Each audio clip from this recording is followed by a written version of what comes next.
Assalamualaikum warahmatullahi wabarakatuh. Selamat berjumpa di Ruang Pintar. Kali ini kita akan belajar bab 6 sudut. Kita akan membahas soal uji kompetensi.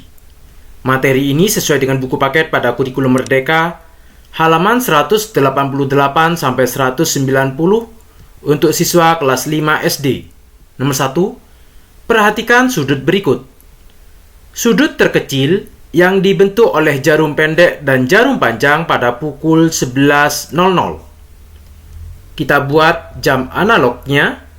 Karena jam 11.00 berarti yang panjang ke angka 12, yang pendek ke angka 11. Ini pukul 11.00. Yang kedua, sudut terkecil yang dibentuk oleh jarum pendek dan jarum panjang pada pukul 08.00. Kita buat jam analognya. Kalau jam 8.00 berarti yang panjang ke angka 12, yang pendek ke angka 8. Nomor 3, sudut terkecil yang dibentuk oleh jarum pendek dan jarum panjang pada pukul 06.00. Kita buat jam analognya. Kalau jam 06.00 yang panjang ke angka 12, yang pendek ke angka 6. Sudut manakah yang paling besar dan berapa ukurannya? Jam 11 ini 1 jam. Ke angka 12 jarum pendek ke jarum panjang, karena hanya 1 jam berarti 30 derajat. Kalau jam 8 ini jaraknya 1, 2, 3, 4. Berarti 4 dikali 30, 120. Maka besar sudutnya adalah 120 derajat. Jam 6 kita hitung 1, 2, 3, 4, 5, 6 dikali 30 sama dengan 180. Maka besar sudutnya adalah 180 derajat. Sudut manakah yang paling besar? Yang paling besar adalah jam 6, yaitu 180 derajat. Nomor 2, persimpangan jalan. Gambar di atas menunjukkan gambar suatu ruas jalan yang dilihat dari atas. A. Berdasarkan peta ruas jalan di halaman sebelumnya, nyatakan pernyataan berikut benar atau salah. I1. Sudut antara jalan Jalak dan jalan Nuri adalah yang paling besar. Ini adalah jalan Jalak dan ini adalah jalan Nuri.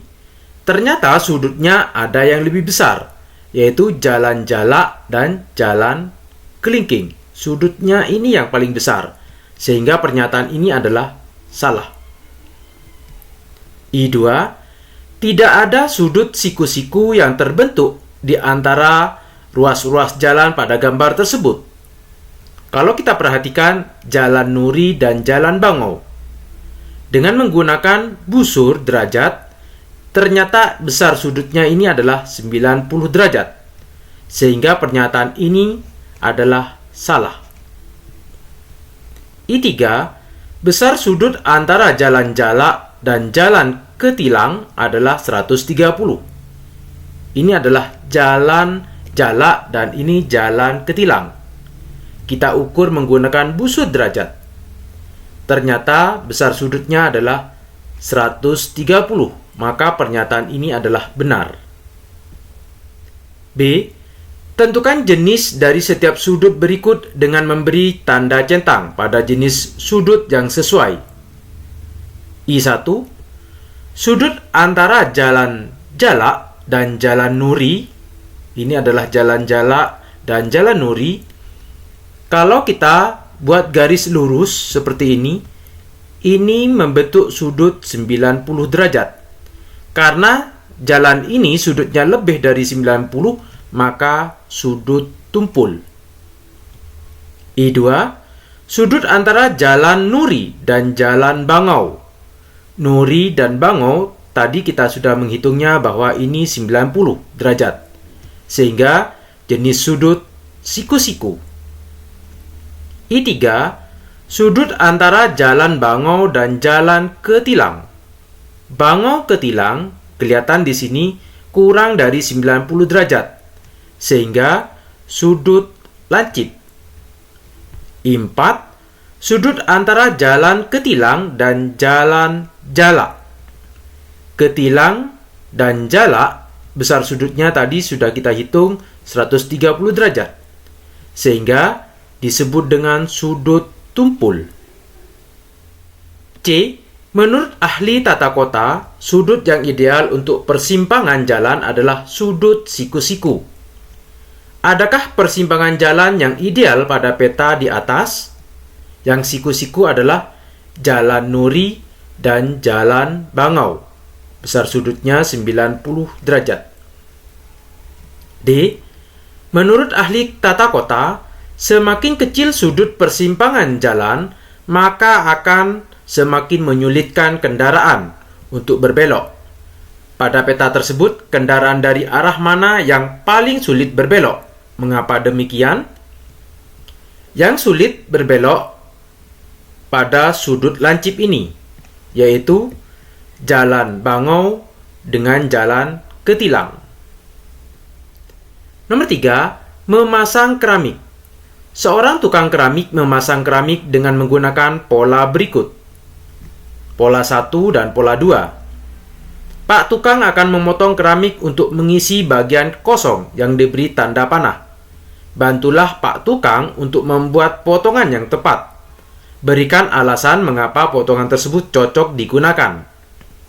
Kita perhatikan segi 5 ini. Besar sudut pada segi 5 ini adalah 108. Sehingga untuk menentukan besar sudut di sela-sela segi 5, yaitu kita perhatikan sudut lingkaran. Sudut yang ini 108, yang ini 90, yang ini 108. Karena satu lingkaran 360, berarti 360 dikurangi 108 dikurangi 108 dikurangi 90 sama dengan 44. Sehingga besar sudut di sela-selanya adalah 44 derajat. Kita bisa membuat potongan seperti ini, atau potongan segitiga. Besar sudutnya 44. Jika menggunakan pola 2, kita perhatikan besar sudut ini. Yang ini besarnya 108, 108, 108. Sehingga besar sudut sela-selanya yaitu 360 dikurangi 108 dikurangi 108 dikurangi 108 sama dengan 36. Maka besar sudut bangun yang dibentuk di sela-selanya sebesar 36 derajat. Sehingga bisa dibuat bangun seperti ini atau segitiga. Demikian pembahasan soal uji kompetensi. Terima kasih. Assalamualaikum warahmatullahi wabarakatuh.